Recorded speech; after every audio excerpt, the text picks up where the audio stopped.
Hey,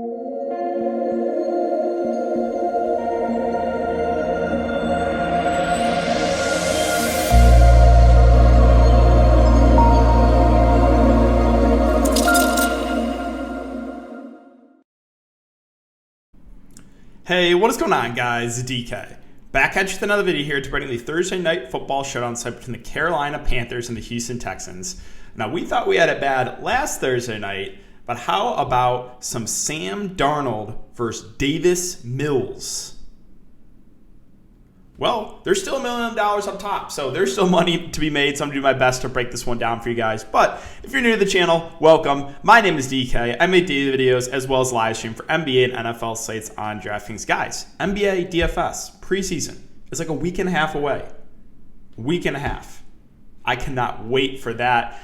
If you guys are unable to watch his YouTube videos, I also upload an Apple Podcast. I'll have a link down below. It's called the DKDFS Show. If you're interested in signing for premium content, now is a great time.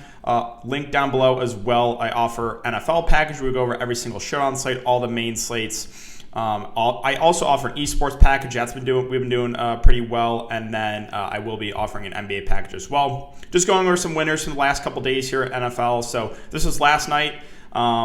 He wanted me to cross up his name, but takedown 6K again. Aaron Jones, the captain of Devontae, Aaron Rodgers, Tunyon, Cephas, and Benson. I guess the move is to enter your stuff and then fall asleep. That'll get you a takedown. No, but congrats. Always love to see big wins. Another big one. This is on the main slate.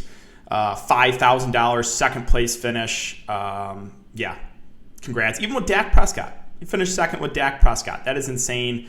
A couple more big ones. I think I showed you guys this last one, but Mark, again, $60 into $7K. So, again, if you're interested, link down below for Patreon. And I do want to thank today's sponsor, PricePicks. So if you guys are not familiar with PricePicks, two different ways you can play for NFL. The first way is you take over and earn straight up fantasy points. Right now, we have 10 players posted for Thursday's slate, I should say.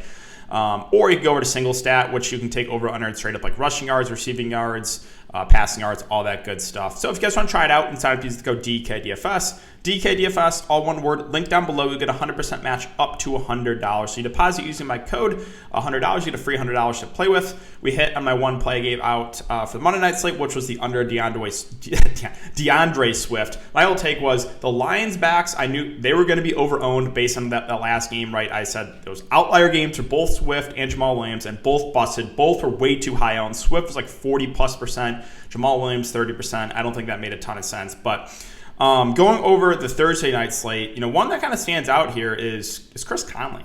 Five fantasy points. He played over 90% of the snaps last game. All you need is like a couple catches from Chris Conley. Now, do I expect Brandon Cooks to get 75% of the targets every single game? No. It's going to be spread out a little bit more. So I just think 5 is too low for a guy that played over 90% of the snaps. I like the over there on Chris Conley. And finally, I want to thank you guys again for your continued support on all the NFL videos. Really do appreciate each and every one of you. If you could, leave a like button on the video. Let's try to aim for 100 likes on this one. Subscribe to the channel if you haven't already, and hit the notification bell so you don't upload videos and you don't go live. I'll be live for every single show on slate, every single main slate. I go live doing Q&A, so make sure to check out the live stream, guys.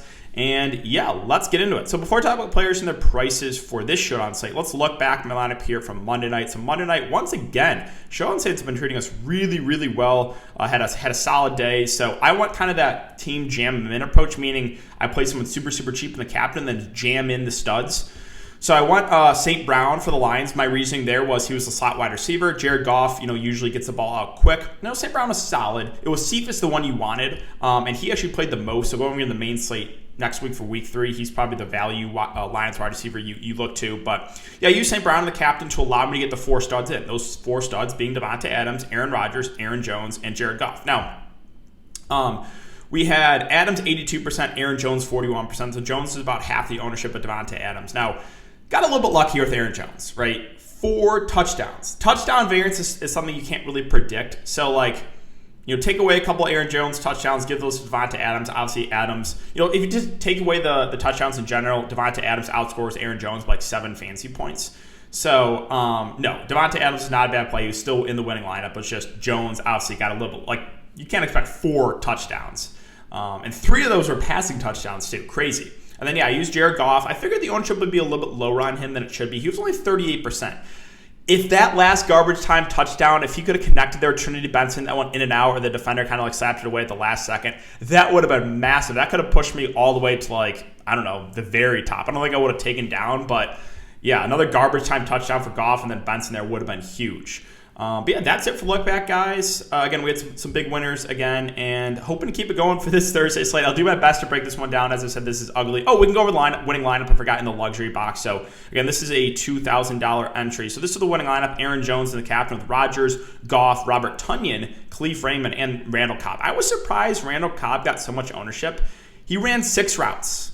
He had 3 catches, though, to kind of bail out the people that played Cobb, because that last game, right, he played 25% of the snaps, but like almost all of it was in garbage time. So I was a little bit surprised how high owned he was, but hey, it worked out for the people that played him. Again, he was in the winning lineup in this one. And yeah, so that's it, guys. Let's talk about this Thursday night football show on the slate. This is going to be a gross one. So 43.5 over under. The Carolina Panthers are 7.5 point favorites on the road. So first, let's start off with the Carolina Panthers. Let's take a look at the snap counts here for the skilled position players. So last week, Christian McCaffrey played at only 71% of the snaps. The first week, he played about 90%. Am I worried about that? No. It's Christian McCaffrey. He's going to play a majority of the game no matter what. Hubbard played 25%. Wasn't very efficient in his touches, though. At the wide receiver position, so DJ Moore played 88% of the snaps. Robbie Anderson, 74%. You had Terrence Marshall in the slot, paid 51%. Brandon Zylstra, I don't know how to pronounce his name, but he played 18% of the snaps. He had 1 touchdown, and Erickson played 11% of the snaps.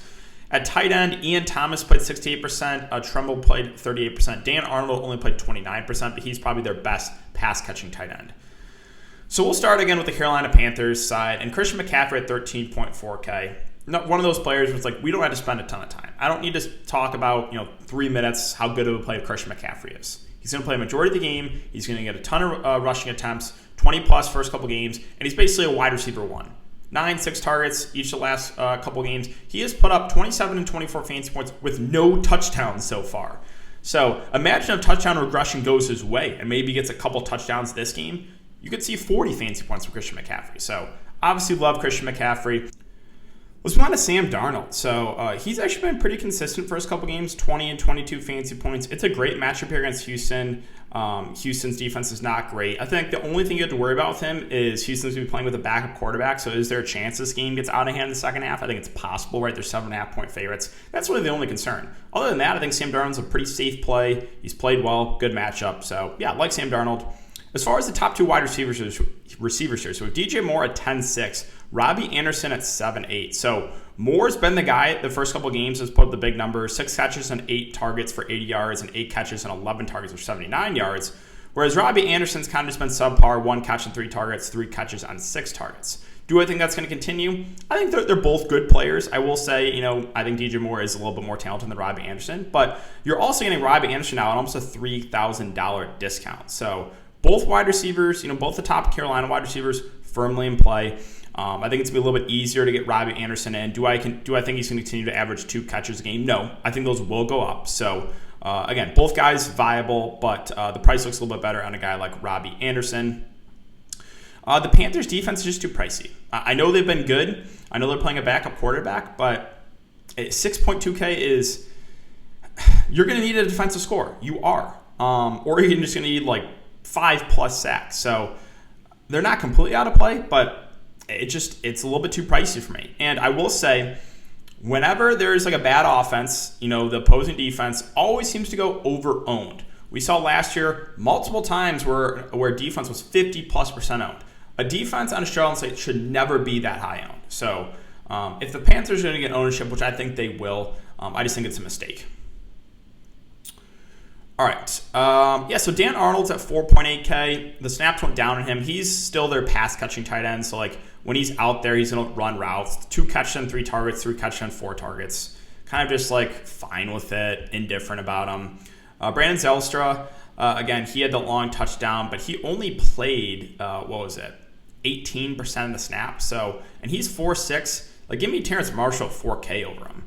Gonna play triple the amount of snaps, right? He's played about half the game, first couple games, 3 catches and 6 targets and 3 catches and 3 targets. Playing out of the slot. I like the rookie. I think he's got a lot of upside. He played well in the preseason, so I think Marshall makes her a pretty solid value play.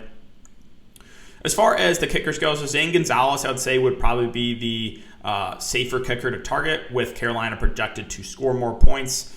He's probably the one I look to. Again, I mentioned Chuba Hubbard played a little bit more, but only had 8 carries for 10 yards. So, like, is he in play? He's viable, but, like, I don't love it. Again, Ian Thomas will play a lot of snaps, but he's not really their pass-catching tight end. It's at 2 targets the first couple games. It's more of just a large field dart throw. Royce Freeman's on the roster, but he has not really played. Again, Erickson played a couple snaps, but again, large field tournament play at best. So that's our map for Carolina. Let's move on to Houston. And this is just going to be a headache. I'm just going to tell you straight up, this is going to be a headache to talk about the Houston Texans. But again, I'll do my best to break it down. So starting with running back. You guys seeing what I'm like? How can you look at this and not want to throw up? That's what I'm asking you guys. This is the grossest thing I've ever seen. Mark Ingram, washed Mark Ingram, 31% of the snaps. Rex Burkhead, 18%. Phillip Lindsay, 23%. And David Johnson, 43%. This has turned from a 3-headed monster into a 4-headed monster on an awful team at running back. Wide receivers. So, again, I mentioned Chris Conley. He played 90% of the snaps. That's why I like going the over on 5 fantasy points. I don't think Brandon Cooks is going to get like 75% of the targets again. Cooks played 92% of the snaps. No surprise there. Here's the clear top option. Now, Andre Roberts played 36%, and Danny Amendola played 20%. Nico Collins, 3%. So Collins got injured. Amendola is injured. They're both out. Roberts is more of a special team guy. They said they're going to call up Anthony Miller, and he should play more out of the slot. So, actually, if I had to pick a third wide receiver, it would be Anthony Miller here for Houston. And finally, tight end, Pharaoh Brown played 62%, Jordan Atkins 62%, and Austin Eckler played 16%. Ugh, not fun. Not fun. But yeah, we'll start with Brandon Cooks. So he's gotten a ton of targets, 7 and 14 targets last game. Do I think he's going to continue to average 14 targets? No. But again, he's the clear top option. He's going to be out there almost the entire game. Perfectly fine going to Brandon Cooks as one-year spend-ups. Now, T-Mobile, again, is injured. He's on the IR, so he's out at least a few weeks.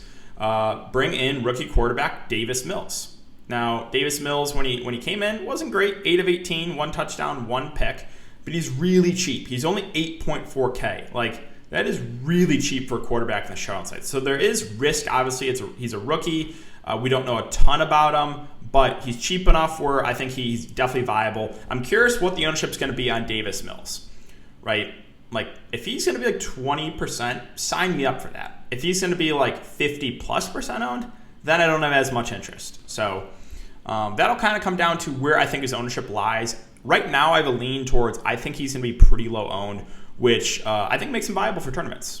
Again, risk, but definitely in play.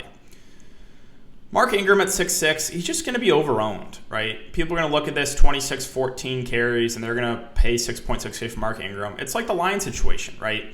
Both Lions backs had massive outlier games in week 1. I was hammering that home in the YouTube video, in the live stream, in the Patreon, how I thought they were just going to be over-owned, and I didn't like them as plays.